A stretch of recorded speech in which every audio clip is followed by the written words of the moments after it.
네, 새날의 유일한 청년 코너 업데이트 195회를 지금부터 시작합니다. 반갑습니다. 반갑습니다. 네, 안녕하세요. 오늘도 시작하기 전부터 많은 분들이 채팅을 남겨주고 계시는데 오늘도 수수님 또 자리해 주셨고요. 어허. 보람 여신님의 쇼미더머니를 보러 왔어요. 예, 보람님의 가족분도 역시 네, 감사합니다. 참석해 주셨고요.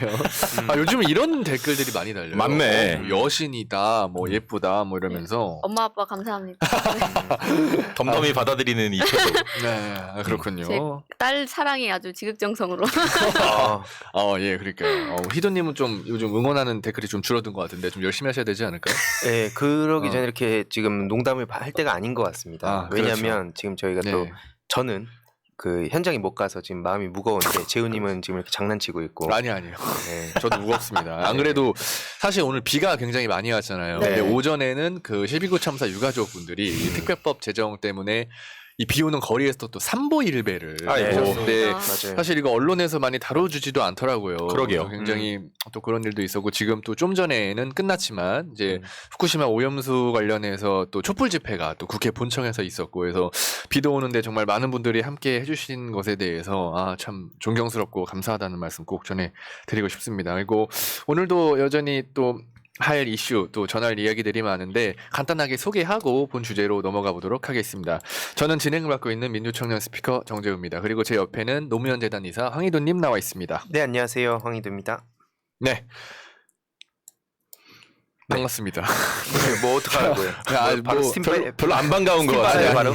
뭔가 인사라도 해줄 줄 알죠. 시청자분들한테 또 기다리시니까. 네네. 이번 주도 뭐 화이팅 하자. 아까 말씀드렸듯이 현장에 갔어야 되는데 오늘 또 저희는 저희 역할이 있고 하다 보니까 네, 여기서 이렇게 하게 되는 점 미리 양해 부탁드립니다. 네. 오늘 오늘 중간에 갑자기 또 오셔서 어디 앉아가지고 니들 왜 거기 있냐? 편하게 앉아서. 편한 산에서 떠드냐. 어. 저희 역할도 있으니까요. 한 3번 정도 올라오지 않을까? 세 번. 그럴 겁니다. 한세번 그 정도 정도. 올라오지 않을까. 아무튼 좋습니다.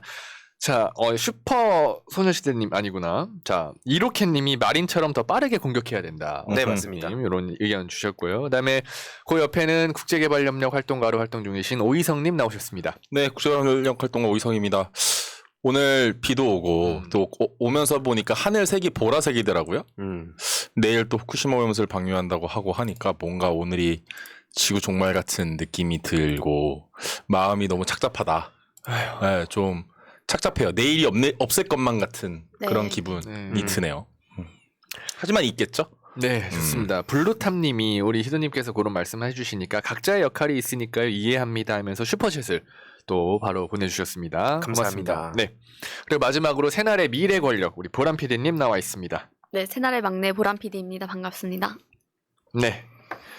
자, 이번 주도 저희가 준비한 주제가 많으니까요. 바로 본격적인 주제로 넘어가서 얘기 나눠보도록 근데 하겠습니다. 궁금한 게 주제에 네. 들어가기 전에 네. 이게 알람을 받고 오신 분들이나 뭐 그런 분들은 1번 남겨주시고 네. 그냥 시간이 돼서 오신 분들은 음. 뭐 3번 한번 남겨주시면 또 저희가 도움이 되지 않을까. 그러니까 만약에 이 업데이트가 지금 방송합니다라고 해서 유튜브 알림이 떠서 들어오신 분들은 1번 그리고 아니다 뭐 그냥 켰는데 습관이- 이게 습관이 된 나왔다든가 분들 아니면 그냥 8시 반 8시 반 돼서 찾아왔다든가 이런 분들은 3번을 남겨주시기 바랍니다. 오, 팽팽하네요. 오, 3번이 더 늘어날 수 있도록 저희가 더 최선을 다하고 모든 책임은 MC한테 있다는 점 말씀드리면서 무슨 말씀이야?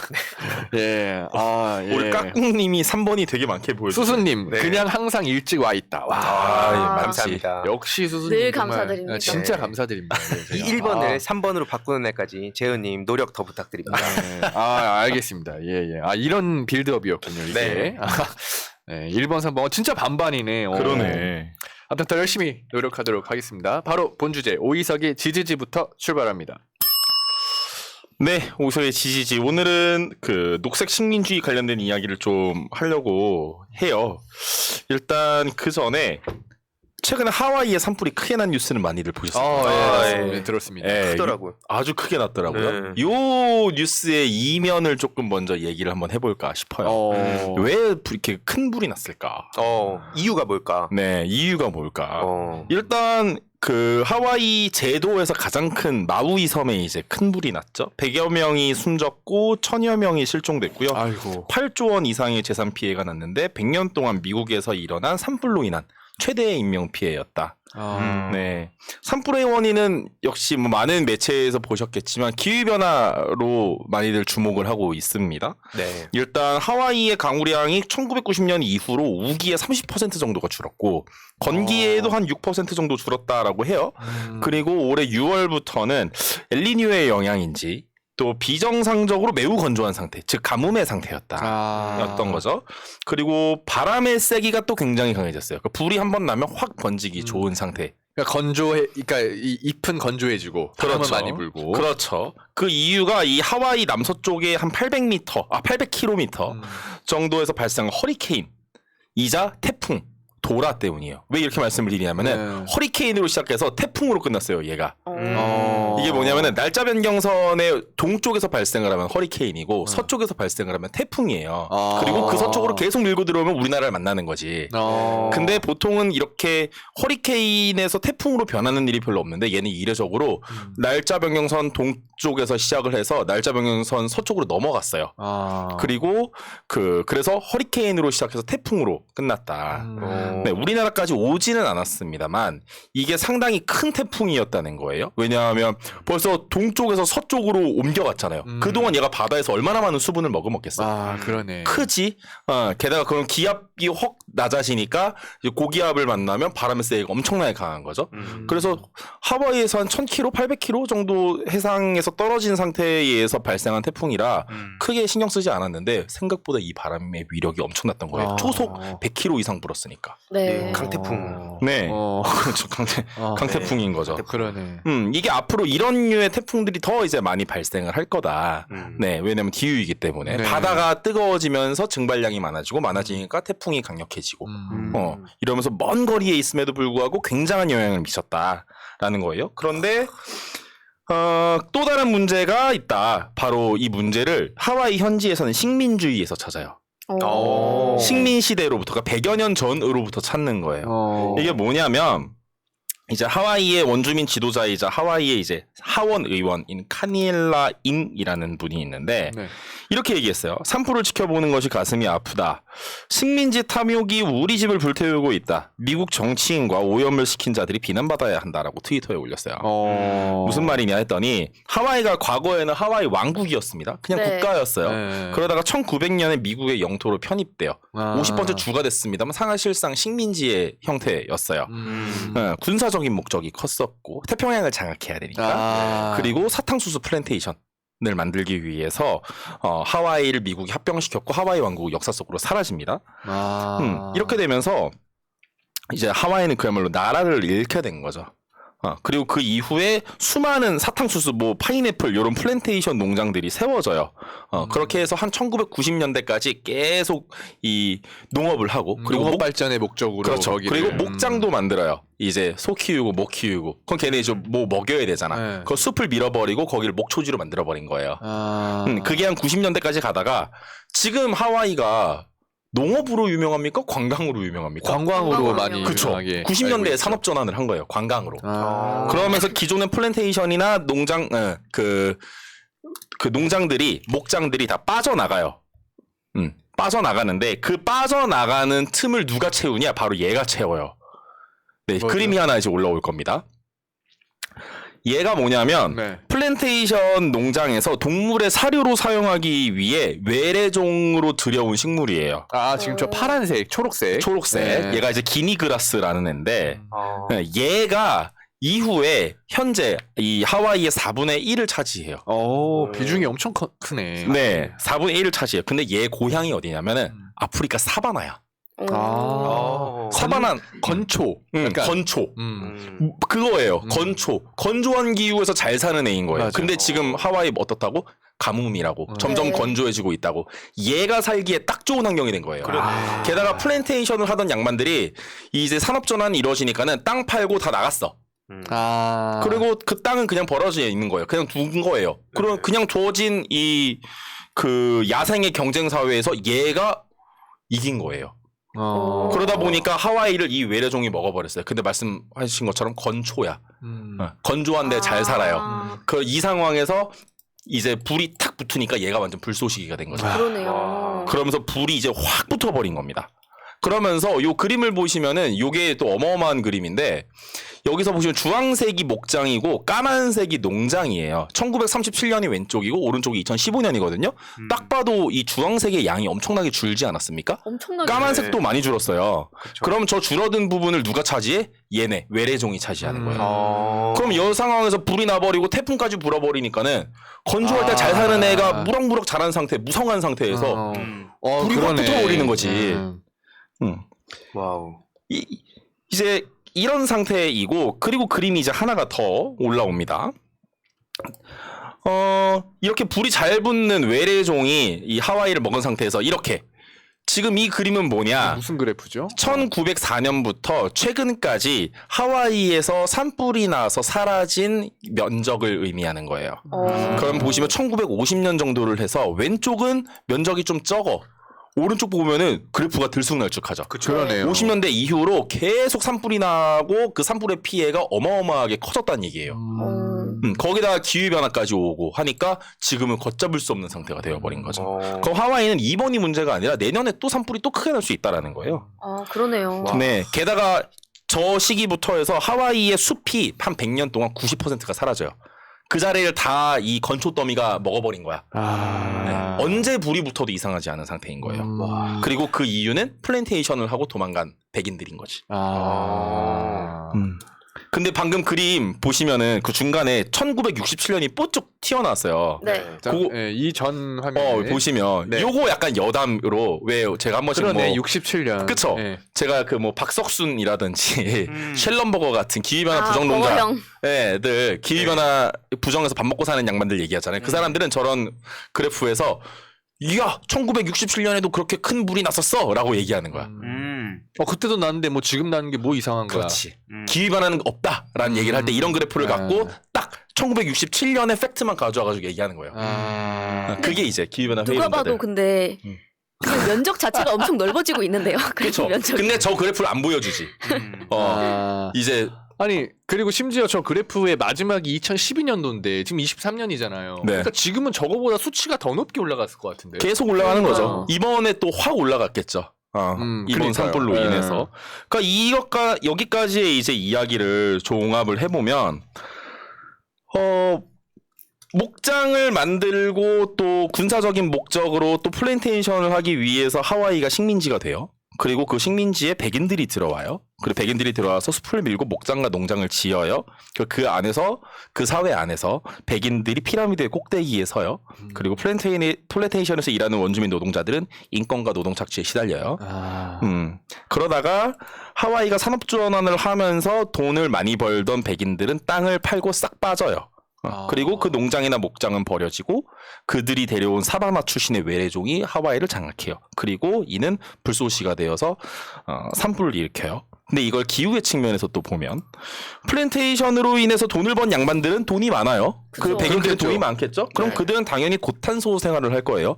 진귀한 보석을 아프리카에서 캔 걸 비싸게 돈을 주고 살 것이고 푸드 마일리지가 높은, 즉 내가 서 있는 곳에서 멀리 떨어진 곳에서 음식을 사다 먹겠죠? 예를 들어서 우리 집은 한국인데 맨날 캐비어를 먹는다든지 아니면 원산지가 아닌. 그렇지. 우리 동네에서 로컬 푸드가 아닌 뭐 아르헨티나에서 온 스테이크를 먹는다든지 매일 그런 고탄소 생활을 즐기거나 아니면 탄소 발출국이 높은 자가용이나 뭐 비행기 그렇지, 혹은 뭐 그럴 전용기 수 같은 걸 타고 다니겠죠.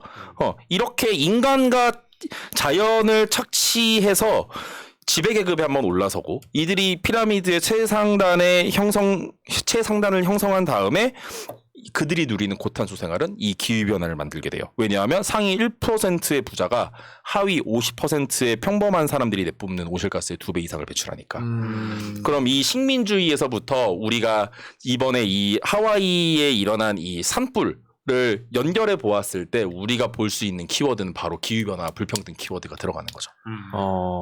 애초에 단면적으로 볼 수 있죠. 기후변화 자체를 힘있고 돈 많은 사람들이 엄청 선도적으로 일으킨 거는 맞잖아요. 인류 중에서도. 그렇죠. 근데 또 한편으로는 왜냐면 이게 기후 재난이 맞으면서도 인재라고 보는 측면이 있더라고요. 이 마우이 화재를. 네, 맞아요. 뭐 전기 회사도 잘못이 좀 있었다 그러고 화재 맞아요. 경보도 제대로 안 됐다.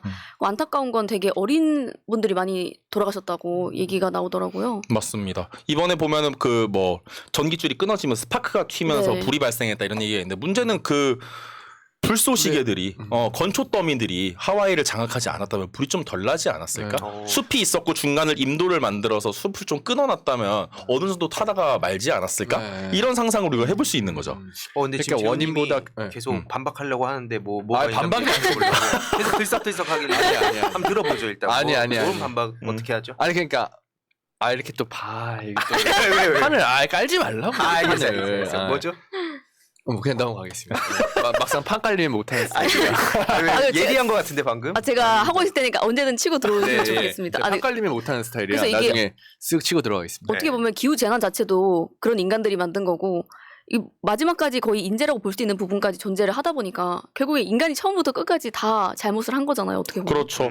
그리고 우리 이로켓님이 말씀하신 한없는 성장을 위해 자연을 착취한 업보입니다. 그리고 그 업보로 보람님 말씀하셨던 그런 아이들이 죽고 네. 탄소 얼마 배출하지도 않았는데 책임은 온팡지게 지고 목숨으로 지고 이런 비극이 일어나는 것이다. 근데 앞으로 더 일어나지 않을까. 왜냐하면 기후변화 대응을 제대로 하지 않고 있으니까 라는 이야기인 거죠. 이런 차원에서 내일 있을 후쿠시마 오염수 방류는 이 식민주의와 기후변화 관계와 그 궤를 좀 같이 한다 싶은 생각이 좀 들어요.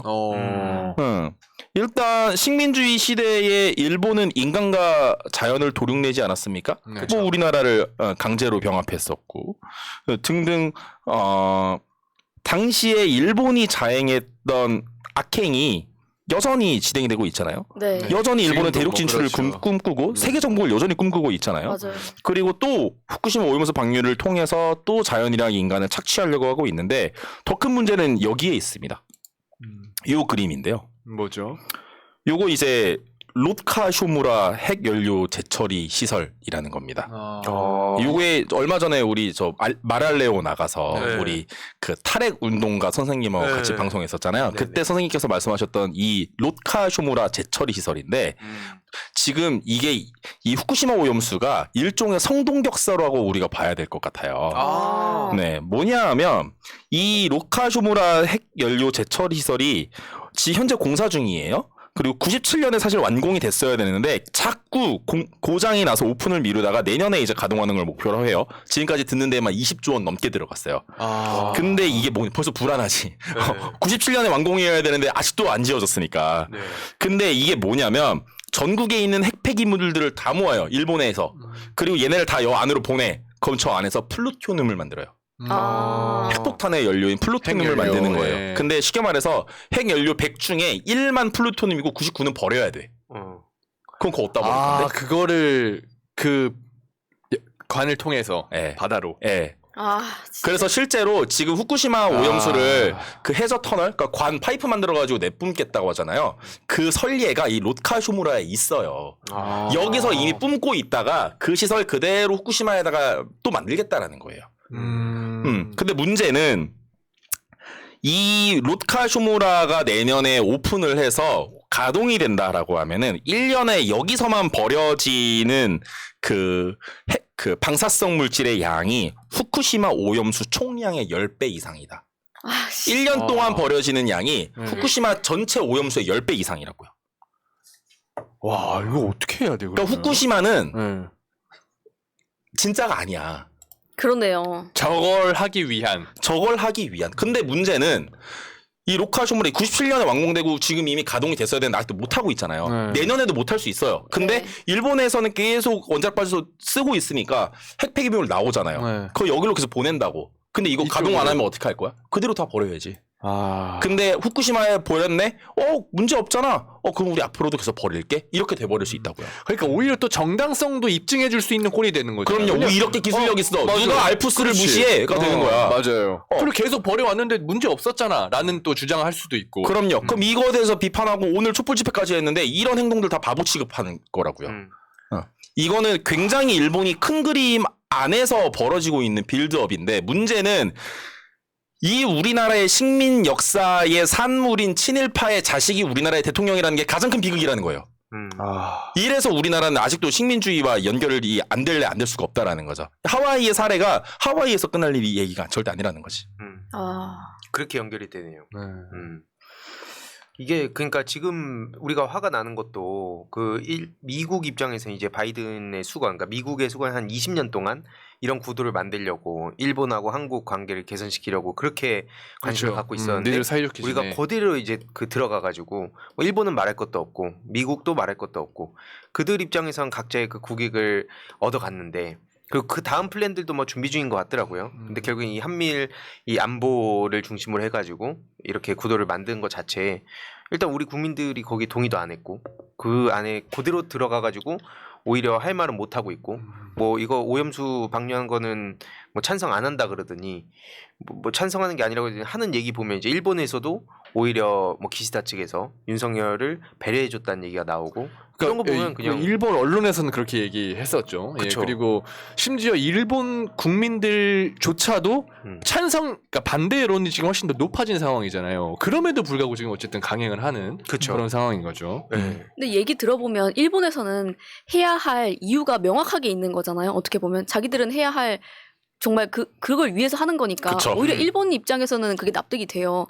근데 아까 말씀해주신 것처럼 친일파들이 일본보다 더 나쁜 친일파들이 우리나라에 있기 때문에 지금 문제가 된다고 생각을 하는데 앞 시간에서도 그 야수님이 얘기를 한 게 광우병은 오히려 확률의 문제지만 이 핵폐수 같은 경우는 시간의 문제다라고 얘기를 해주셨는데 저도 너무 공감이 가고 한편으로는 이 핵폐수가 우리 피부에 예를 들어서 닿거나 뭐 해가지고 하자마자 증상이 바로 나오는 게 아니다 보니까 분명히 이거 방류하고 나서도 한동안은 저쪽에서 뭐 국힘이라든지 등등 쪽에서 뭐 이거 괴담 퍼뜨렸네 또 이런 식으로 저는 멀쩡하네 이렇게 할 거를 생각을 하면 벌써부터 속이 터지거든요. 그렇죠. 일본이 딱 바라는 시나리오죠.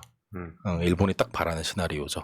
그럼 이제 우리가 이런 문제를 이제 해결을 해 나가야 되지 않겠습니까? 그러니까는 기후변화, 식민주의, 그러니까 이걸 다 불평등까지 다 해결하려면 결국은 그 이재명 대표님도 자주 얘기하는 생태 문명으로 우리가 이제 새로운 문명의 방식으로 넘어가야 되는 건데 지금 전 세계가 또 심각한 우경화의 상태라는 거죠. 네. 그럼 이 시기를 우리는 어떻게든 좀 버텨내고 이겨내고 그리고 다시 물이 들어왔을 때 이런 얘기를 하는 사람들이 프로불편녀가 아니라 정말 이런 방향이 큰 흐름이 됐을 때 힘을 확 발휘를 해야 된다. 지금 여기서 이제 우리가 일본이 이런 후쿠시마 오염수 방류하고 지금 윤석열 정부고 뭐 우리나라도 지금 혐오 뭐 자유파리 이런 게 심하다고 여기에서 우리가 이제 주저앉고 할 게 아니라 크게 보고 장기적으로 보고 또 힘을 발휘해야 할 날이 또 올 테니까 그때까지 또 실력을 쌓고 세력을 쌓고 경험을 쌓고 하면서 준비를 해나가야죠. 그러니까 평소에 준비해두는 게 중요한 이유가 갑자기 어떤 계기로 우리가 아무도 예상 못한 타이밍에 딱 기회가 주어질 수 있는데 그냥 그 상황만 바라보고만 있다 보면 전혀 준비가 안 돼서 오히려 더 후퇴를 할 수 있다는 게 딱 지금 어떻게 보면 보여주는 장면이기 때문에 그런 생각이 많이 들고 예를 들어서 이게 세분화해서 보면 되게 의아하다고 볼 수 있지만 뭐 그런 게 있어요. 지금 뭐 오염수 혹은 뭐 잼버리 아니면 뭐 기타 논란들이 많잖아요.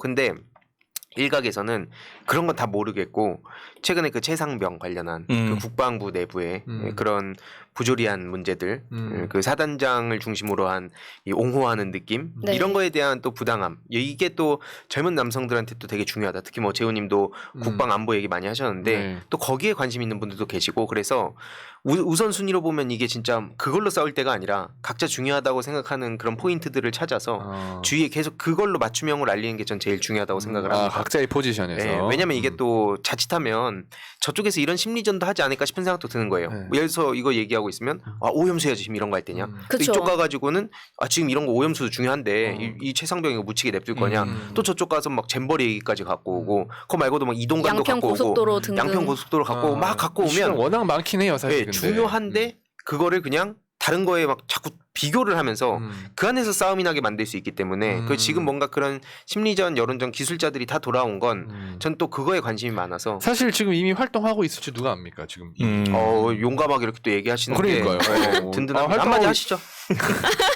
예. 정재훈님 개인 의견임을 밝힙니다. 누구라고 말 안 했습니다. 예, 아무튼 좋습니다. 자, 아무튼 뭐 후쿠시마 오염수 얘기 나오니까 지금 채팅창에서 우리 시청자분들께서 굉장히 말이 많은데 맞습니다. 당장 내일이잖아요 지금. 그쵸. 그러니까 이런 걱정 자체를 국민들이 하고 있는 게 만든 것 자체가 사실 무정부 상태 아닙니까? 그렇습니다. 예, 아무튼 그렇고요. 그다음에 수수님이 날카로운 질문 하나 해주셨는데, 오늘 종만이들 조용하네요. 예, 종만이들 저기 국회 본청 집회에 아마 가서 열심히 촛불 들고 있을 겁니다. 그래서 제가 오늘은 좀 그러니까 이해해주고 있는 용서가 본심이 이렇게 튀어나왔네. 이해해주고 있습니다. 가서 고생하고 있으니까. 네, 그래서 제가 그런 거고요. 지금 오신 분들 좋아요 한 번씩만 눌러주시기 바랍니다. 네, 구독과 좋아요 한 번씩 부탁드리고 바로 이어서 우리 보람의 쇼미더월드로 넘어가 보도록 하겠습니다. 쇼 미더 월드 시작하겠습니다. 아, 좋습니다. 네, 오늘 이렇게 본청 앞에서 고생해 주시는 분들한테 다시 한 번 더 감사를 드리면서 주제를 한번 시작을 해볼 텐데, 오늘은 이제 미국에서 일어나는 강성 논쟁에 대해서 얘기를 해보려고 합니다. 강성 논쟁. 네. 사실 이게 다른 제목으로 붙여져 있었는데 제가 이름을 좀 바꿨습니다. 오. 뭐라고요? 강성 논쟁으로 바꾼 거예요, 제가. 원래는 뭔데요? 수박 논쟁이었습니다. 아. 네. 그리고 다른 하나는 이렇게 지금 이제 윤석열이 이렇게 바이든 바지가랭이만 붙잡고 있으려고 하는데, 셋이 합쳐 100이 안 된다는. 네, 그렇죠. 기가 막히죠. 나이는 셋이 합치면 네. 203인데 지지율은 100이 안 되죠. 네, 기가 막힙니다. 기가 막힙니다. 그래서 그 바이든 끈 떨어지면 윤석열이 어떻게 하게 될지도 한번 같이 얘기를 해볼게요. 일단 아까 말씀해주신 것처럼 마우이에 화재가 났는데 바이든이 13일 만에 찾아갔어요. 그래서 뭐 지각으로 방문했다 이런 얘기도 또 나왔더라고요. 휴가 갔다가 간 것 같던데. 휴가 갔다가 갔습니다. 그래서 또 지각하면 떠오르는 게 또 누굽니까? 윤석열이잖아요. 사진 한번 보여주시면은 아까 합쳐서 나이는 200대인데 지지율은 100이 안 나오는 그 3형제들 저렇게 어깨 동무 당해서 또 좋아하고 있죠. 그 이야기에 지금 정용찬님께서 또 슈퍼챗을 바로 감사합니다. 어떤 포인트에서 해준지 모르겠지만 감사합니다. 지지율이 100이 안 된다고 해서 딱 그 금액을 보내주신 것 같은데. 네, 나이를 합치면 예. 208세, 지지율은 100이 안 되는 삼형제입니다. 아이고 대단해. 야, 네, 한심하다 진짜.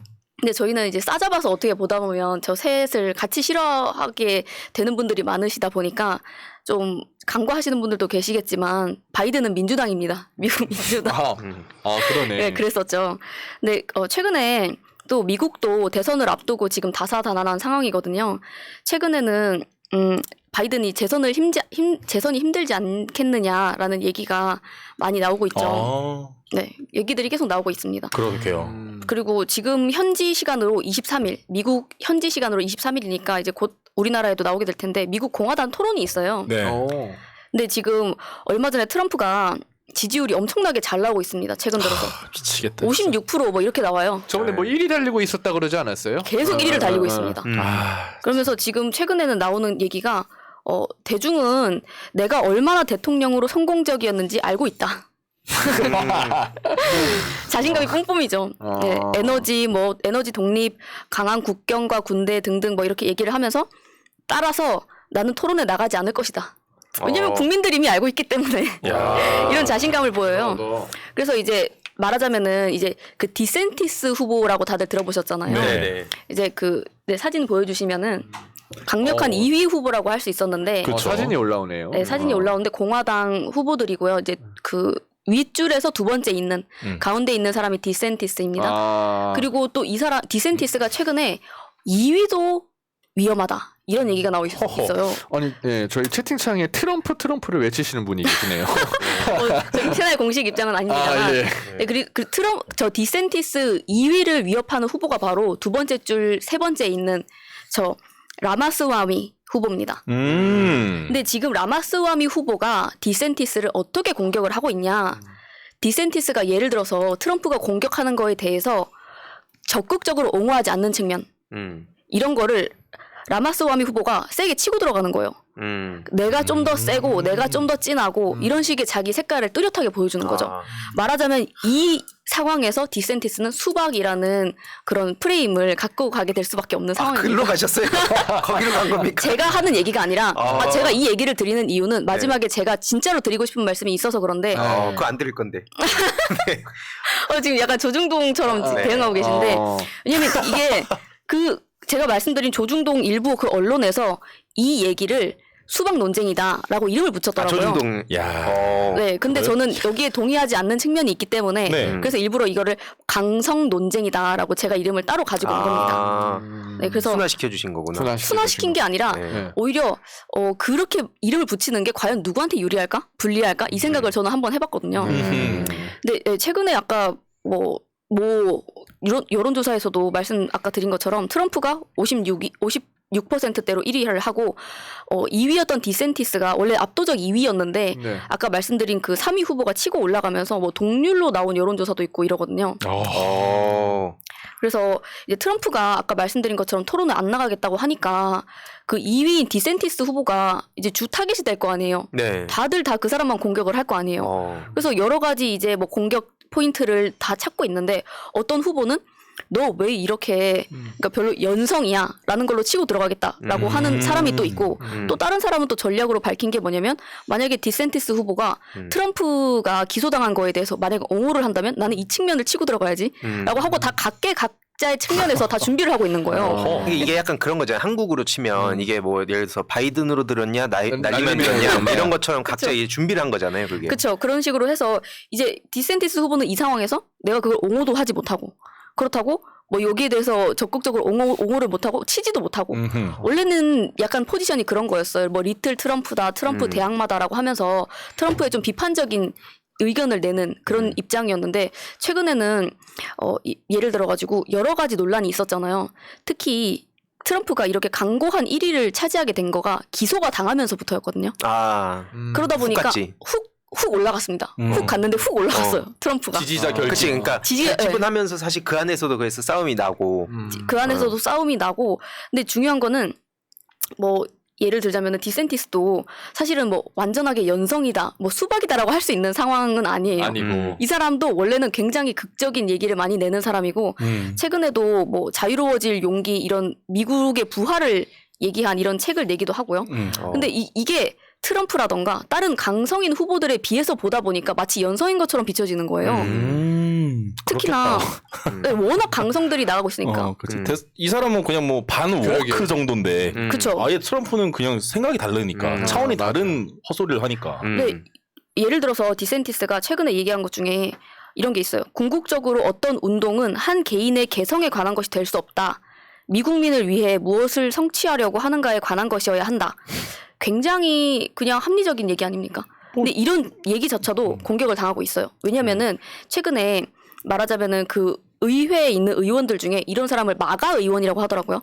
어떤 사람을 마가라고 하냐면 메이크 아메리카 그레이트 어게인 그러니까 이 앞글자를 따서 마가 의원이라고 하면서 이 사람들이 트럼프를 아주 열렬하게 옹호하는 사람들 약간 말하자면 무지성 지지를 하는 의원들에 대해서 이제 디센티스가 인터뷰에서 자기한테 어떤 공격이 들어오다 보니까 그 마가 의원에 대한 얘기를 하면서 반박을 했는데 여기에 대해서 사람들이 또 그러면은 트럼프 지지자들 욕하는 거냐 하면서 튀어나온 사람들이 또 있을 거 아니에요.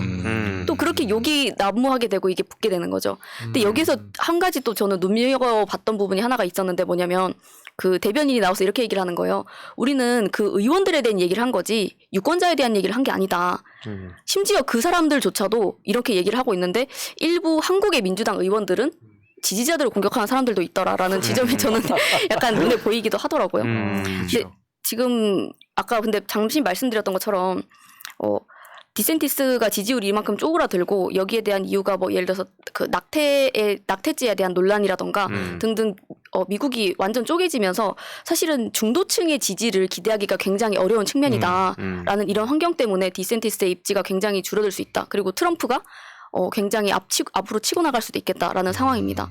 근데 미국의 민주당 같은 경우에도 잠깐 이거는 올해 2월 달의 지지율인데 한번 보여주시면 올해 2월이요? 올해 2월인데 바이든이 바이든 말고는 다른 대안이 딱히 없는 상황이라고 합니다. 지금까지도 민주당인 거죠? 민주당이 다. 네.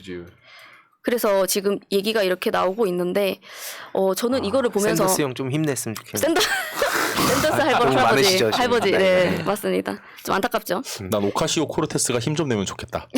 기후 요정. 그린 뉴딜을 이끌어낸 젊은 여성 정치인. 한번 얘기해야 되겠네요. 오카시오 코르테스에 대해서. 좋습니다. 근데 저는 기본적으로 어디든지 간에 꼭 미국 천민 자본주의 한국 뭐 이런 뿐만이 아니라 유럽도 그렇고 어디든 강성, 연성, 뭐 속도 차이 이런 건 있을 수밖에는 없잖아요. 네. 근데 저는 이걸 가지고 이 수박 논쟁이라고 하는 것을 미국의 공화당 사례를 가지고 와서 한국의 민주당의 사례를 가지고 와서 마치 붙이는 것이 저는 굉장히 악의적인 프레임이라는 생각이 들었습니다. 그러네요. 왜냐면은 이거는 어떻게 보면은 지금 이재명 대표에 대해서 사법 리스크라는 딱지를 붙이고 거기에 대해서 지지하는 사람, 이거 옹호하는 사람은 강성인 것처럼 마치 디센티스를 공격하는 트럼프, 강성 트럼프들 지지자인 것처럼 무지성 지지자인 것처럼 만들어버리는 거예요. 저는 제가 볼 땐 그렇습니다. 그러네 구도가. 구도를 그렇게 네. 만들어버리는 거예요. 네. 그러면서 수박이라고 하는 거는 민주당 의원들한테 붙는 딱지인데 이걸 마치 이런 식으로 붙여버리면서 그걸 물타기가 되는 거죠. 사실 되도 않는 비유인데 그렇죠. 그냥 이렇게 판을 짜려고 잔머리를 굴린 것 자체가 짜증나네. 그리고 이게 정치를 자세히 모르면 그냥 얼핏 보면 그런 키워드들로 보니까 그치. 뭐 그렇죠. 리스크 있으니까 똑같고 이렇게 그렇게 저도 그 지점을 찝었다고 생각을 하거든요. 맞아요. 그래서 우리는 알잖아요. 이재명 대표에 대한 사법 리스크가 아니라 이 정권의 검찰 사유하고 그쵸. 검찰의 쿠데타라는 걸 또 우리는 다 알고 불렀던데 있잖아요. 검찰에서. 그렇죠. 근데 지금 우리는 다 알고 있는데 이거를 자세히 알지 못한 사람들은 아까 말씀해주신 것처럼 그냥 이재명 대표 지지하는 그냥 강성 팬덤 아니야? 이렇게 얘기를 써버리면 그냥 뭐 미국에서 공화당도 그러던데 트럼프 왔던데 이런 식으로 붙여버릴 수가 있다는 거예요. 그래서 이 지점을 한번 살펴봐야겠다라는 생각이 많이 들고 저는 예를 들어서 뭐 이재명 대표에 대해서도 그렇고 조국 전 장관에 대해서도 그렇고 계속 그런 식의 공격이 들어가잖아요. 근데 우리는 명확하게 무엇이 잘못됐는지 알고 있는 사람은 문제가 없어요. 왜냐면 정경심 교수가 그렇게 하지 않았다는 거, 검찰이 그거 입증도 못했다는 거 알고 있는 사람은 죄가 없다는 걸 알지만 그걸 모르는 사람들은 그냥 뭐 죄가 있으니까 들어갔겠지 이렇게 생각을 하는 거거든요. 그래서 저는 오히려 저쪽 포지션에서 나는 보수야라고 자기 스스로 명명을 하면서 뭐 이재명 대표 이런 거 잘못된 거 있는 거 아니야? 뭐 얘기하는 사람들보다 오히려 나는 뭐 이것저것 난 정치적으로는 중도야. 나 잘 모르겠는데 뭐 민주당이나 국힘이나 어차피 정치인들 다 나쁜 거 아니야? 거기서 거기 아니야? 거기서 거기 아니야? 그치. 이렇게 생각하는 사람들을 겨냥한 이 프레임이라고 저는 생각이 많이 들고 실제로 이런 사람들은 이렇게 생각할 가능성이 크겠다라는 거예요. 그래서 이런 사람들한테 접근을 할 때는 오히려 어떤 설명을 하려고 할 때 맞고 틀린 거를 우리는 알지만 이 사람들한테 가서 설명을 하려고 하면 오히려 트럼프를 강성으로 지지하는 지지자들처럼 느낄 수도 있다는 겁니다. 지금 뭐 비단 주머니 푸는 겁니까? 어떻게 하면 되는가? 어떻게 하면 비단 주머니. 됩니까? 그러니까 약간 그거를 우리 시선에서 약간 찍어 누르듯이 그렇게 이야기하면 그렇게 느낄 수 있다라는 거죠. 그렇죠. 그렇기 때문에 우리는 거기에 대한 접근을 아주 센시티브하게 그럼 어떻게 센스티브하게 단계별로 할 필요가 있다.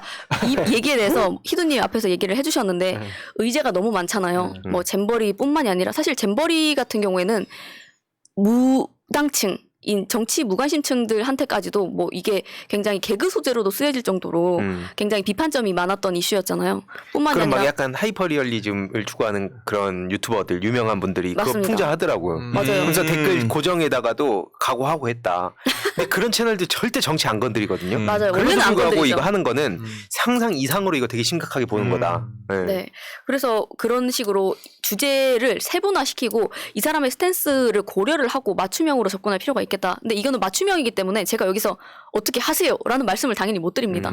왜냐하면 이거는 그 듣는 사람 대상으로 해서 맞춤형으로 접근을 해야 되는 그치. 거기 때문에 그러니까 예를 들어서 이런 거잖아요. 저는 이준석 대표를 좋아한다는 친구들한테 제 친구들 많잖아요. 네. 그들한테 그런 얘기해요. 뭐 이재명 사법 리스크 하면 그럼 이준석 성상납도 사법 리스크 인정하냐 하면 이제 그게 퉁이 되거든요. 그럼 또 이제 다른 무기로 싸우게 되고 뭐 그런 것처럼 이 여러 가지 설득하는 사례들을 게 아니라 싸우는 거 아니에요? 그러니까 그 얘기 더 이상 못하게 만드는 거죠. 서로 그렇군요. 그러니까 피차 이게 그냥 싸울 때도 필요하고 입을 못 다물게 하는 것도 방금처럼 필요하고 아니면 아예 몰라서 정말 설득 가능성이 있는 사람들 대상으로 설득을 해야 되고 아니면은 그 사람을 설득하지 못하더라도 주변 사람들을 포획한다거나 여러 가지 방법이 있는 거죠. 그렇죠. 그러니까 왜냐면 술자리에서 보통 이제 다대다잖아요. 이렇게 있는 상황에서 그러니까 이런 부류가 있을 거 아니에요. 그러니까 이준석을 좋아하는 그러니까 저쪽 성향의 사람이랑 대화할 때가 있을 것이고 그렇죠. 아니면 민주당 국민의힘 진짜 뭐가 뭔지 모르겠는데 나하고 그쵸. 하는 사람한테 또 접근하는 방식이 있을 것이고. 그러니까 보통은 그런 자리에서 근데 얘기할 때 네. 나름 그 각 진영의 대표들이 얘기를 많이 하게 돼요. 보통은 중도라는 분들은 얘기를 잘 안 하고 왜냐면 끼어드는 순간 중도가 깨지거든요. 아. 누구 편에 든다 그러면 자기가 중도라고 한 게 무너지기 때문에 보통 그런데 참전 잘 안 해요. 구경하고 내가 나중에 판사 역할 하려고 많이 해요. 그 구도 속에서 이제 얘기하면 요 앞에 나왔는데 만약에 이재명 사법 리스크인데 아 그건 뭐 맞지 이렇게 하는 순간 그럼 맞네라고 상대방이 생각하니까 다른 누군가가 그럴 때 이제 그럼 이준석 거 인정하냐라는 식으로 해가지고 상대 무기랑 우리 무기랑 이걸 계속 그 게임하듯이 서로 이게 없애주고 그러기 위해서 우리가 공부를 하고 이런 방송 듣는 거 아니겠습니까? 그래서 그 중에서 우린 알맹이를 뽑아서 이제 공유를 드리는 거고. 네, 맞습니다. 그래서 보면 이런 식으로 안 좋은 거 해외 사례들까지 다 갖다가 저는 한국 민주당에다 갖다 붙이는 경우가 너무 많지 않나라는 생각인 거예요. 외신에 있는 뉴스들을 조합을 해서 어떻게든 이렇게 만드는 게 어떻게 보면 오히려 이번에 서울의 한 일베 성향으로 보이는 구의원이 이제 뭐 어떻게 보면은 여성 혐오를 이용을 해서 갈라치기를 하려고 최인호 씨요? 하다가 네.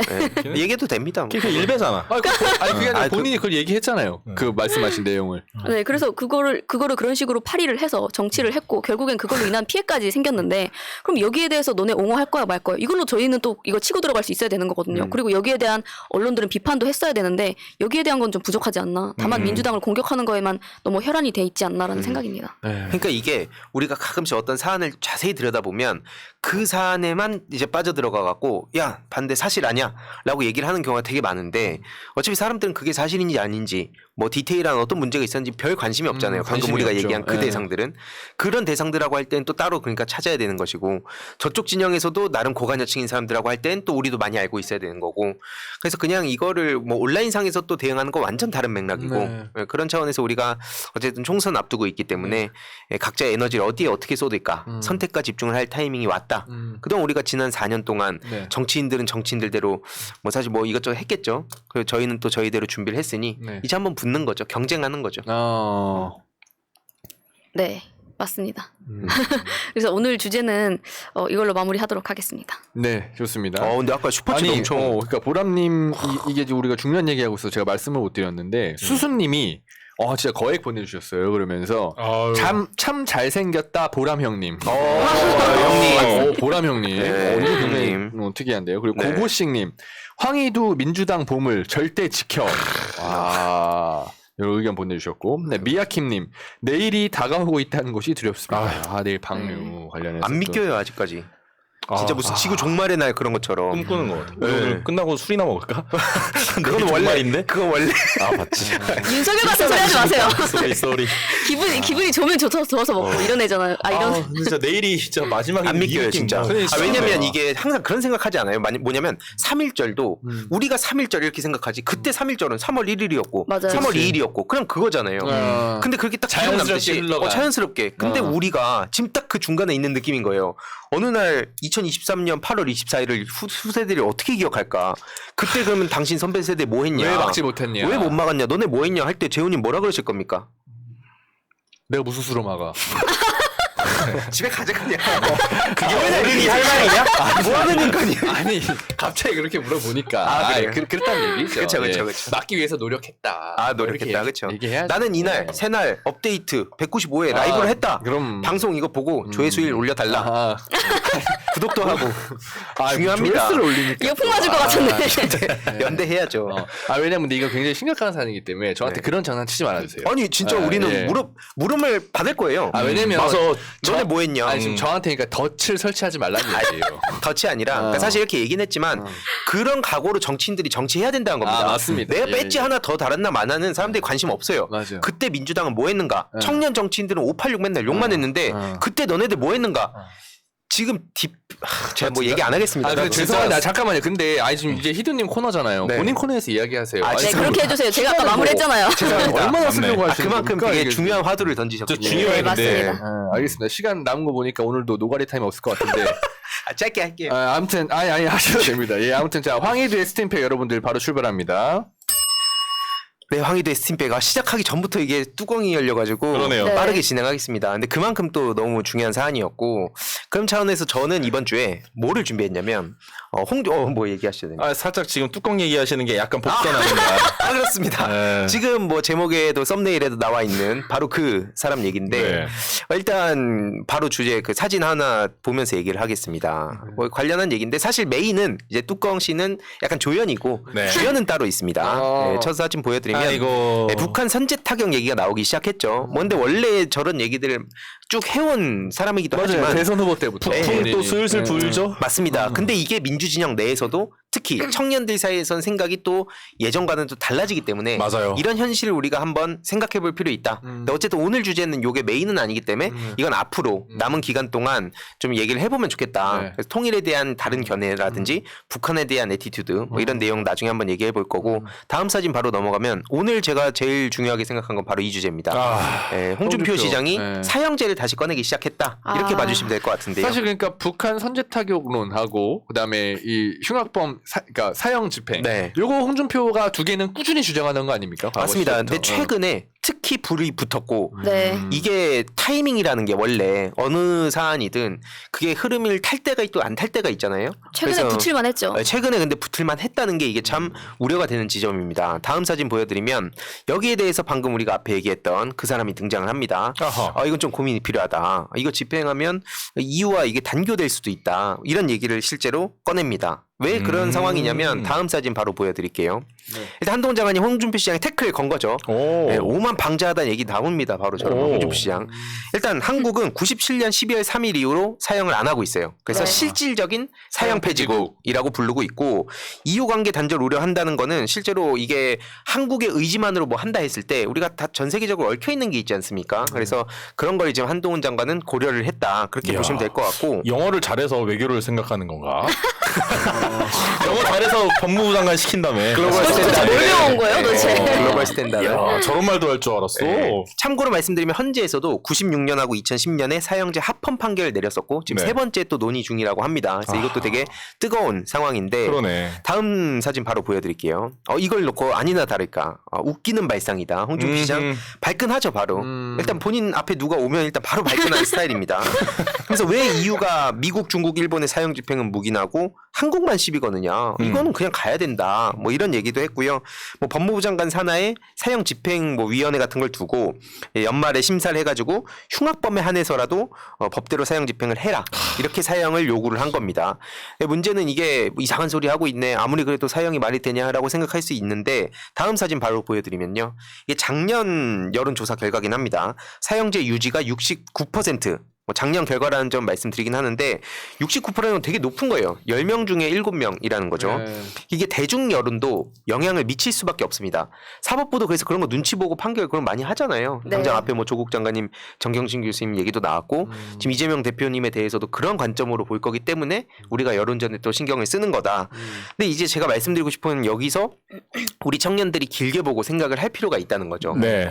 왜냐면 다음 사진 일단 보고 얘기를 해보면 좋을 것 예. 같은데 일단 저도 찬성과 반대를 간략하게만 좀 요약을 해봤어요. 네. 보시는 분들이 쉽게 그러니까 사형제에 대해서 찬성하는 입장. 사형을 해야 된다. 네, 해야 라는 된다. 입장은 흉악범죄 강력하게 응징하고 예방해야 된다. 어. 피해자 유족분들의 법감정도 중요하다. 그리고 살인 사건 방지할 수 있지 않냐 뭐 이런 얘기들이고 네. 반대는 오판 가능성 그리고 어허. 인권 침해다. 그치. 정치적 악용. 옛날에 뭐 인혁당부터 시작해서 네. 사형이 너무 악용된 사례가 많으니 그치. 큰 틀에서 이제 이런 찬반이 있습니다. 호호. 그래서 이게 무엇보다 그 범죄 예방 효과가 거의 없다. 이 사형을 그렇죠. 한다고 해서 네. 그런 지적도 나오고 있는데요. 안 그래도 방금 수한킴님 우리 멤버십 회원분이신데 네. 사형제도가 범죄를 막을 수 있나? 그럼 중국은 범죄가 없겠네. 이렇게 댓글도 달아주셨고요. 그래서 저한테 최악의 흉악범은 이명박이거든요. 어. 강바닥에다 22조 꼬라박았고 그 외에 우리나라 얼마나 후퇴시켰습니까? 그 안에서 그렇죠. 얼마나 많은 사람들이 아니 뭐 죽었겠어. 주가 조작도 있었잖아요. 사실은 얼마나 많은 바스. 사람들이 목숨을 잃고 자기 삶을 잃었냐고. 그만한 살인자가 어딨어. 그리고 그렇게 그게 흉악범이지. 그리고 씨앗을 많이 뿌려놨잖아요. 악의 씨앗을 많이 뿌려놨기 그쵸. 때문에 지금 계속 자라나고 있죠. 사자방부터 일베부터 지금 뭐 이동관 씨부터 막 다 돌아오고 있죠. 다음 사진 보여드리면 이게 해외 사례도 저도 더 찾아봤어요. 지금 뭐 112개국에서 모든 범죄에 대해서 사형제를 폐지했고 뭐 87개국 유지하고 있고 이런데 또 그 안에서도 약간 세분화되긴 하지만 어쨌든 지금 폐지하자는 쪽으로 가다가 일부 국가들에서는 그걸 다시 살리고 뭐 이런 상황도 지금 왔다 갔다 하고 있습니다. 네. 근데 전반적으로는 아무튼 이게 사형제는 없애야 된다는 얘기들이 많이 있었는데 지금 그래서 이제 법무부는 어떻게 자기네들의 대안을 모색하고 있냐. 다음 사진 보여드릴게요. 사형제는 아니고 뭐 이유 관계도 있고 하니까 가석방 없는 무기형을 하자. 이게 지금 한동훈 측의 주장입니다. 네. 이게 대안이라고 하는 건데 한마디로 무기징역과 사형제가 있죠. 어. 그 사이의 중간 단계로 네. 가석방 없는 무기징역을 형법에 신설하자는 거예요. 원래 네. 무기징역은 가석방이 있나? 가능하죠. 아. 가능한데 그게 없는. 전두환 노태우 다 사형하고 무기징역 받았었잖아. 어. 그래서 이게 14일부터 내달 25일까지 이걸 신설하는 내용의 형법 개정안을 입법 예고한 상황이라서 이게 또 한동안 기사가 계속 나올 수밖에 없다. 그런 말씀을 드리고 싶은데 이 소식을 접한 시민단체들의 반발도 있었습니다. 네. 헌법에 이건 반하는 거고 형사 정책적으로도 정당화될 수 없는 형벌제도다. 그러니까 한마디로 재사회화 과정이 필요한데 저런 식으로 하면 이게 뭐 별 도움도 안 되고 뭐 실효성도 없다. 그러니까 뭐 이런 얘기들이고 실제로 이게 신체의 자유적 관점으로 봤을 때도 결국엔 그런 기회들을 박탈당한다. 뭐 그런 관점에서 인간의 존엄을 침해한다. 이런 지적들이 지금 이어지고 있습니다. 근데 아까 앞에서도 말씀드렸지만 우리가 인권 차원에서 이게 되게 중요하게 생각을 하고 저도 여전히 중요하다고 생각은 합니다만 네. 최근 흉악범 특히 막 진짜 열받을 만한 사람 너무 많이 나오고 있잖아요. 네. 그 시기에 맞물려선 홍준표 시장의 주장을 받아들이는 민주당 그것도 제 구독자분들의 댓글이 달린 거 보면서 되게 놀랐어요. 최근에 지금 일이 이렇게 오늘 주제를 가지고 와주셔서 감사한 게 최근에 업데이트에서도 이거에 대해서 얘기를 한번 했었잖아요. 지금 상황이 이렇게 계속 가고 하면은 사형제 같은 거 이슈 탁 던지면 사실 우리 쪽에서 너무 갈라질 가능성이 크게 보이니까 그치. 여기에 대해서 우리는 사형제에 대해서 무조건 반대한다라기보다는 어떤 얘기를 해야 될 것인가 논의를 해봐야 된다는 거죠. 맞습니다. 다음 사진을 보여드리면 저들이 어떤 식으로 사람들을 속을 긁어버리고 선전선동하고 전선을 긋나 네. 가해자 인권만 중요하고 피해자 인권 경시된다. 이런 얘기하면 확 꽂히는 거예요. 이 문장 한 문장이. 저게 홍준표가 이야기한 거예요? 네, 맞습니다. 아. 왜냐면 이게 가해자 인권만 중시하고 인권 알겠어. 근데 막 무슨 범죄자들은 지켜주고 경찰에서 피해자가 조금 발로 차버리는 거 나오고 그렇죠. 그런 게 계속 돌면 열받는 거예요. 사람이니까. 조두순 같은 사람 보세요. 어떻게 그렇죠. 했는지. 그런 사람들이 막 떵떵거리고 있고. 근데 저 말 들으면 이명박은 그럼 잘 풀어준 거네. 가해자 인권만 보호해줬으니까. 그렇죠. 그런 정치범들에 대해서는 왜 필벌 엄벌 안 하냐는 거죠. 그렇죠. 왜 늘 흉악범들 흉기 들고 있는 사람들만 흉악범으로 나와요? 훨씬 더 사회에 끼치는 해악이 컸는데도. 네. 맞습니다. 그래서 이게 실제로 그리고 최근에 모범 택시라든지 네. 그게 뭐 원투도 있었고 최근에 더글놀이라든지 일종의 참교육 관련한 콘텐츠가 엄청난 호응을 얻었습니다. 네. 그것도 이제 자세히 들여다보면 결국엔 그런 현상이 벌어지는 것도 그만큼 답답하니까. 그렇죠. 대중들이 사람들- 그거에 대한 어떤 갈증이 있다는 그쵸. 거죠. 맞아요. 갈증이 있었으니까. 아. 근데 저런 사람이 저렇게 나서서 사형제를 얘기하면 이게 저는 당장 먹힌다 안 먹힌다를 얘기한 게 아니에요. 그리고 홍준표 시장 속마음을 제가 알 수는 없지만 속으로 그게 된다 안 된다 실효성이라든지 혹은 그게 실제 결과가 어떻든 이건 관심 없겠죠. 네. 그냥 그 얘기를 하는 순간 네. 어쨌든 자기는 그 일부 사람들이 지지를 해줄 것이고 정치적으로 메시지를 던진 거구나. 그쵸. 아. 그리고 사실 자기도 책임지지도 않아요. 북한 맞아요. 뭐 선제 타격하고 해서 만약에 그럴 일은 없겠지만 실제로 전쟁이 나면 자기네들이 총 들고 싸우고 합니까?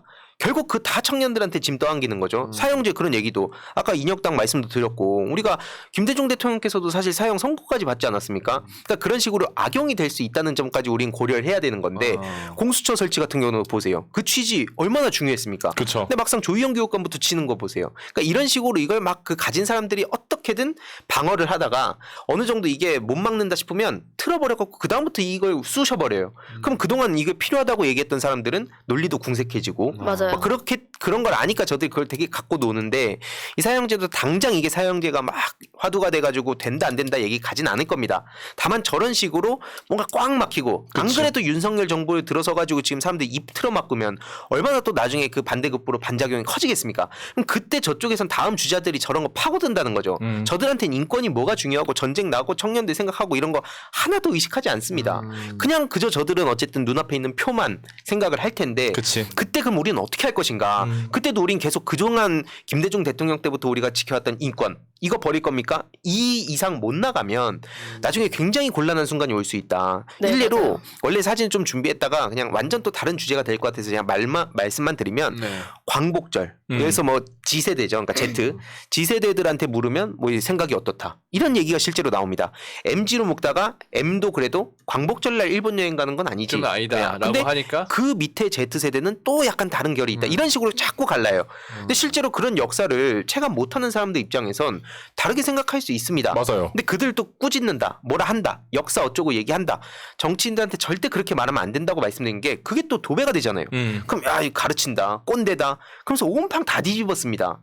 그러니까 이게 광복절 뭐 일본 여행뿐만 아니라 지금 뭐 게임 탓하는 것들 네. 이런 것도 지금 막 패시브로 막 계속 기사가 나오고 있던데 이런 문제들에 대해서도 우리가 어쨌든 청년들의 관점에서 또 어떻게 뚫고 갈 것인가 정답은 없는 문제입니다. 우선순위도 다르고 온도도 다른데 어쨌든 이 주제들에 대해서 지금 달라지는 기류들 적어도 이제 대전략 차원에서 우리가 같은 전선에서 민주 진보 진영에서 큰 틀을 짜지만 전술적으로는 각자 이렇게 좀 쪼개져 가지고 때로는 경쟁도 하고 그렇게 파일을 넓혀가지 않으면 이 문제 결코 쉽게 넘어갈 수 없다.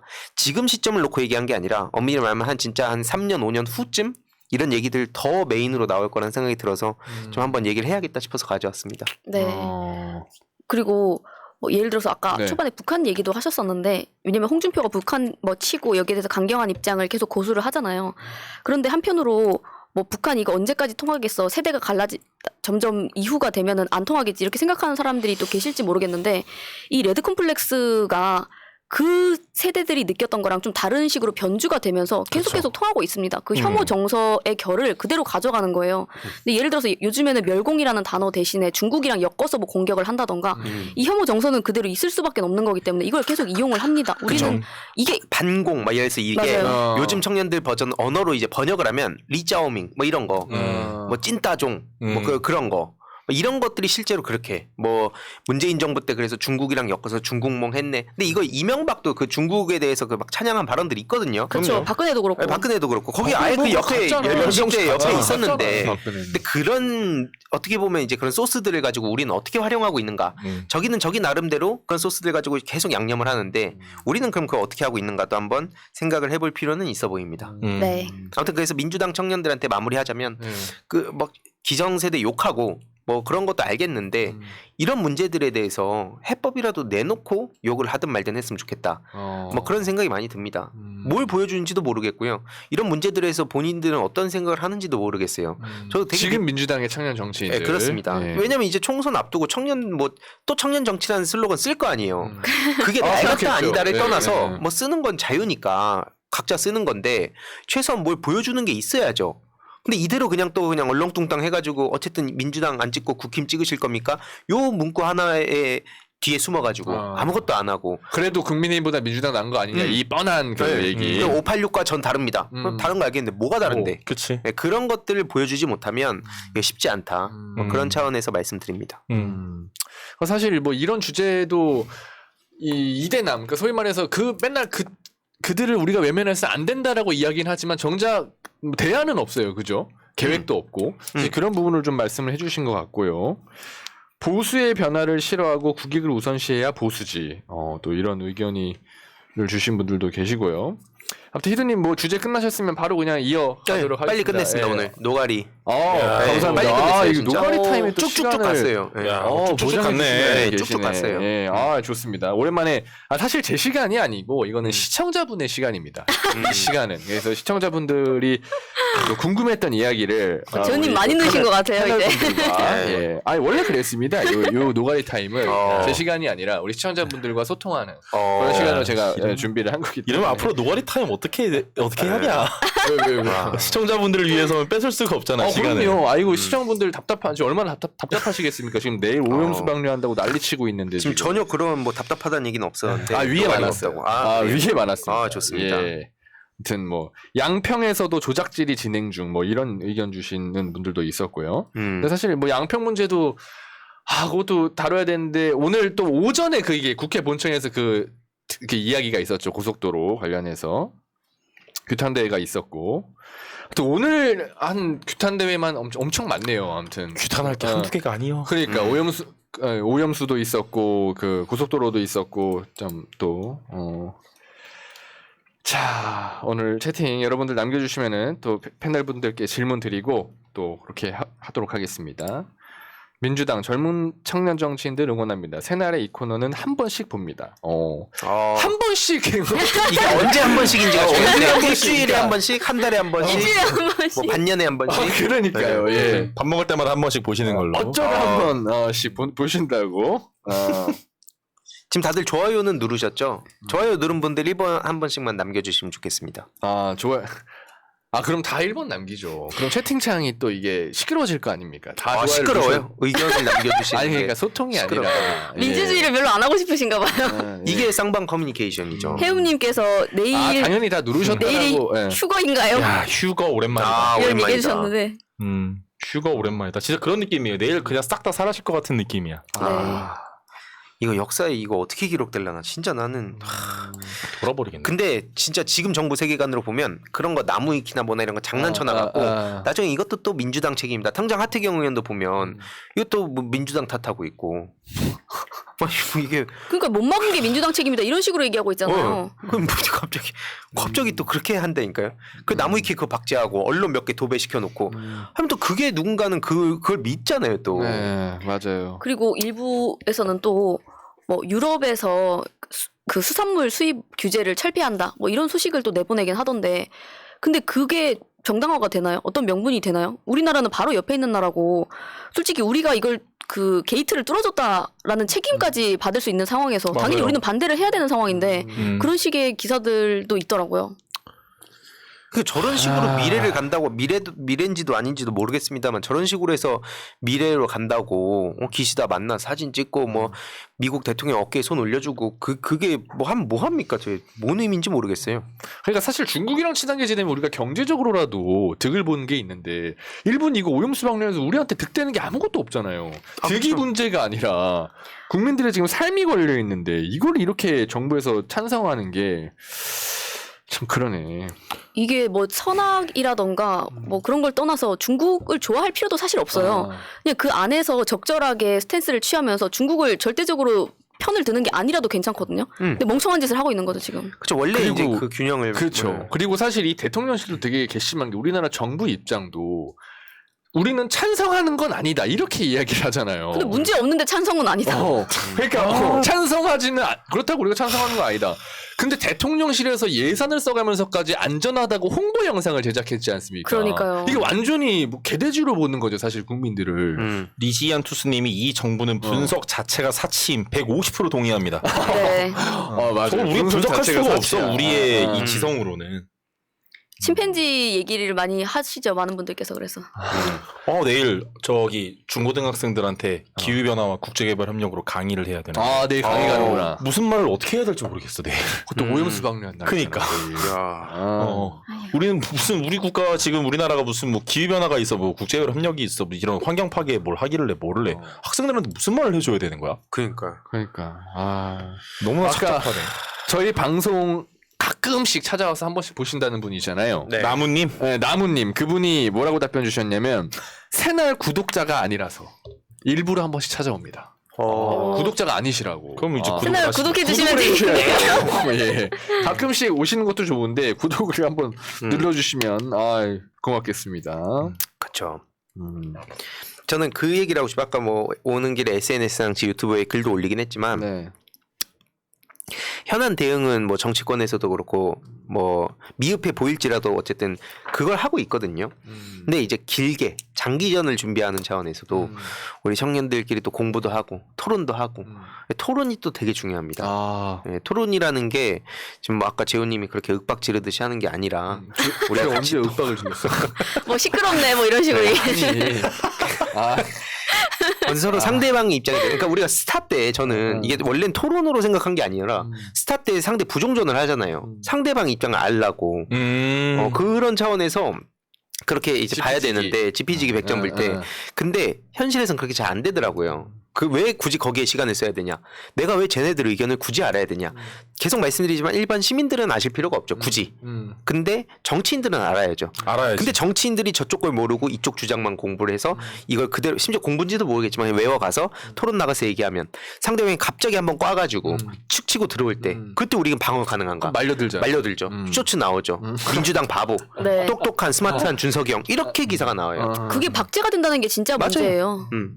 그러니까 그런 식으로 저들이 이걸 하고 있기 때문에 저희도 이제 토론 전사들을 길러야겠다. 최근에 또 이동관 씨 보니까 뭐 보수 전사를 기른다더라고요. 그 이명박 때도 똑같이 그 사이버 전사 네. 얘기했었는데 우리도 그럼 전사 기르자. 사이버 전사. 군대도 안 갔다 오니까 근데 왜 이렇게 자꾸 촬영을 하는 거야? 의경도 살려. 저 내 의경 말이 그 말이야. 의경 출신이잖아요. 아니, 의경도 최근에 또 살린대요. 의경 부활한다 뭐 그런 네, 얘기 맞습니다. 그 있잖아요. 할 말 많아요. 나중에 제가 다음 주쯤에 한번 봐서 그것도 한번 준비해볼게요. 왜 이게 중요한가? 네, 좋습니다. 중요합니다. 힙합 전사 이후로 저렇게 웃기는 전사는 처음이야. 아, 나 진짜. 군대도 안 갔다 온 것들이 꼭 그런 말들이 많아요. 아, 진짜 우리가 공부해야 돼. 그러니까는 그러니까. 그런 것 같아. 맨날 우리가 혐오한테 늘 지고 시작하는 게 우는 애기 그치게 하려면 그냥 빵 주면 되고 먹을 거 주면 되잖아요. 근데 그 우는 애기가 영원히 인간으로서 자라게 하려면 계속돼서 우리가 훈육시켜야 되잖아. 오은영 선생님처럼 공부해야 되잖아. 그래야 한 사람을 만드는 거잖아. 근데 그게 얼마나 지난하고 어려워요. 그치. 맞아요. 그러면 우리가 결국은 이겨내고 그 시간을 감내하고 투자하고 버텨내고 하는 게 우리가 살아내는 방법이지. 와, 각자 도생 아이디가 각자 도생님인데 딱 네 글자 쳐주셨네. 각자 도생. 아, 딱 오늘 이 주제 이제 진짜 각자 도생해야 되는 그런 시대가 잘 버텨야 돼요. 네. 그러니까 이게 사실은 지금 원래 전통적인 보수의 가치관을 무너지는 게 진짜 많거든요. 그 소스들. 근데 그런 거를 잘 캐치를 하고 우리가 좀 잘 뭐라 해야 되죠? 그 기록을 하고 우리의 논리의 무기로서 많이 써먹어야 돼요. 근데 그런 놓치는 포인트들이 너무 아깝습니다. 결국 나중에 중앙에서 만나게 돼 있잖아요. 어쨌든 만나지. 만나게 돼 있는데 그 전에 우리가 포인트를 잘 쌓아둬야 맞아. 타격을 하더라도 50점 나올 걸 500점으로 만들잖아요. 맞아. 그런 지점에서 새날 업데이트도 계속 우리의 무기를 찾아간다. 그렇다. 네. 뭐 황희도의 노가리 오늘 재밌으셨습니까? 황노 좋네, 황노. 네, 황노. 나한테 주는 척하면서 또 본인이 가져갔고. 아, 근데 이 노가리 타임이 진짜 좋은 것 같아요. 근데 이게 왜냐면 진짜 웃겼던 게 마치 시간을 양보해주는 척하면서 생색은 또 다 내고 그러면서 황희도 노가리로 가져가. 본인이 혼자 얘기 다 했어요. 나는 시청자 얘기를 전달한 것밖에 없어요. 이러니까 술 먹으면 맨날 밤새. 이러니까. 할 집에 말이 좀 너무들 오자. 많아서. 아니 출근해야 되는 사람 붙잡고 밤을 새면 어떡합니까? 시국 논의하자는 게 문제입니까? 아, 참. 네. 안 오잖아요. 그리고 여기는. 아, 저는 시간 지났어요. 우리 지금 시간 지났어요. 저는 안 온 게 아니라 사실 할 말 많은데 못 간 참겠습니다. 겁니다. 네. 예, 예. 황희도도 좀 변했어요. 좀 변했다는데요. 그럼 구독 한 번만 부탁드릴게요. 변했으니까 구독 한 번만. 새날 구독 꼭 눌러주시고. 황희도는 덫을 넘어 수렁이다. 혜용님께서 이런 의견 주셨는데 순간 수령으로 봤어요. 수령으로 봤어. 네. 그런 덫을 이쪽에 놓지 말고 좀 저쪽으로 좀 설치를 해주세요. 맞아. 예, 예. 알겠습니다. 아무튼 자 오늘 업데이트 잠깐. 예. 오. 다음 주에 제가 없다는 거. 그동안 즐거웠습니다. 고생하셨습니다. 여기 이렇게 또 아우, 진짜 많은 분들이 어렵네. 기대를 했는데. 네, 이럴 줄 그러네요. 알았다니. 네. 자, 다음 주에 누가 오죠? 또 다음 비밀? 주에 또 비밀? 기가 막힌 사람 또 오죠. 오. 또 다음 기대가 주에 됩니다. 또 없으니까 또 저 없이 좋은 시간 보내시길 바랍니다. 요새 근데 없다고 미리 얘기하면은 이거 또 시청률 너무 떨어지는 거 아니에요? 의사가 없다고? 근데 왜 재훈이 왜 웃고 이게 있어요? 지금 오이석의 지지지가 우리 시청률 좀 지분이 어마어마한데 이걸 지금 얘기해버리면 네? 원래 다음 주 한 5,000명 실시간 말 이렇게 나올 수 있었는데 저 근데 고고씨님 기우 아저씨 잘렸나 보네. 크크크크는 조금 좀 심하네. 아니 말넘심 아닙니까 이거? 네. 아이고 너 잘 잘렸구나 이거네 이건데. 아무튼 기대해 주세요. 저 다음 주에 이제 해외 출장 갑니다. 네, 캄보디아 가서 캄보디아에 이제 또 이렇게 가난한 지역, 어려운 지역이 많은데 그것도 기후 취약 지역이 많아요. 그쪽 가서 기후 취약성 확인하고 그 어떻게 기후위기 적응해서 살지 이제 프로젝트를 만들기 위한 사업 발굴 조사를 하러 가는 거예요. 의석이 형 본업에 딱 가네. 본업하러 가요. 나중에 본업. 유엔 사무총장 나오시나요? 지금 저한테 유엔 사무총장을 들이밀면 떠오르는 게 반 선생님밖에 없기 때문에 저도 딱 그 얘기하려고 쉽지 했어요. 않아요. 안 선생님 네, 쉽지 않네. 정기뱀장. 이미지를 바꿀 필요도 있어요. 유능한 유엔 사무총장이 나왔다. 미야킴님이 미얀마 키릭이랑 엽서 받았어요. 좋습니다. 이게 지난번에 그 미얀마 군부 독재 탄압하는 맞습니다. 그 시민들 관련해서 우리가 후원했던 맞습니다. 그 키링 이벤트였나? 그렇죠. 저희 또 공적인 사적 모임 네, 열심히 하고 거기서 있는. 와, 그것도 이렇게 참여해주시고, 와, 진짜 네. 또. 저 미얀마 소식도 업데이트 해드리고 이번에 네. 캄보디아 가서도 보고 온 것들 분명히 나눌 것들이 좀 있을 거예요. 그럴 것 같아요. 또 컨텐츠로 만들어서 한번 나누는 시간을 갖겠습니다. 생생한 사진도. 좋습니다. 네. 사진도 많이 찍어오시고. 맞아요, 맞아요. 선물도 좀. 알았어요. 와, 구독자 이거 선물. 되게 너무 약간 그거 같은데, 약간 탈룰라 같은데요. 그런 데 가서 선물을 챙겨오라고. 근데 그런데 가면은 제가 만난 분들은 진짜 거기 좌파. 진짜 오. 지역 활동가, 사회운동가들이기 때문에 그 컨텐츠들이 무시하게 많아요. 왜냐하면 아. 거기 독재국가잖아. 아 그러네. 네. 그, 맞네. 그분들이 또 한국을 어떻게 보는지 궁금하다. 그런 것도 이전 엄청 정부와 재밌죠. 지금 정부. 그렇지. 오 궁금한데요. 그런 컨텐츠들 오. 또 많이 만들어 오도록 하겠습니다. 오 좋습니다. 오히려 꿈동상님은 방사능 피해서 간 건 아니죠? 이런 의견도 생각지도 못했던 지점인데. 겸사겸사 탄소 좀 배출하고 오겠습니다. 또. 비행기를 오늘 예약했다는 소문도 있고. 아, 내일 오염수 네, 투기 지금 보고 이거 하니까. 여기 있을 때가 못 된다. 야. 아 좋습니다. 아무튼 이렇게 이렇게 각자 이렇게 하는 게 전 너무 좋더라고요. 각자 역할이 네. 있죠. 네. 예. 그것도 나누고 나누고. 네. 엄청 안 잘리려고 열심히 노력도 하고. 음. 죽어라 해야 됩니다. 잘리지 않으려면. 아무튼 예, 네. 좋습니다. 다음 주에는 의석이 형님 코너를 대신해서 또 초특급 게스트를 의석이 형이 또 직접 섭외했다고 하니까 그렇습니다. 예, 많은 기대해 주시고요. 다음 주 수요일에도 8시 반에 여러분들께 찾아뵙도록 하겠습니다. 오늘 업데이트도 재밌었다면 채팅창에 1번을 남겨주시면 감사하겠습니다. 이번 주도 업데이트 고맙습니다. 고맙습니다. 수요일 8시. 민주주의 평화 통일 다 죽어간다 이대로는 놔둘 수 없다 자 다시 한번 해보는 거야 자 다시 한번 싸우는 거야 자 손 맞잡고 어깨를 걸고 우리 함께 이기는 거야 자 다시 한번 해보는 거야 자 다시 한번 싸우는 거야 자 손 맞잡고 어깨를 걸고 우리 함께 이기는 거야 자 다시 한번 해보는 거야 자 다시 한번 싸우는 거야 자 손 맞잡고 어깨를 걸고 우리 함께 이기는 거야 자 다시 한번 해보는 거야 자 다시 한번 싸우는 거야 자 손 맞잡고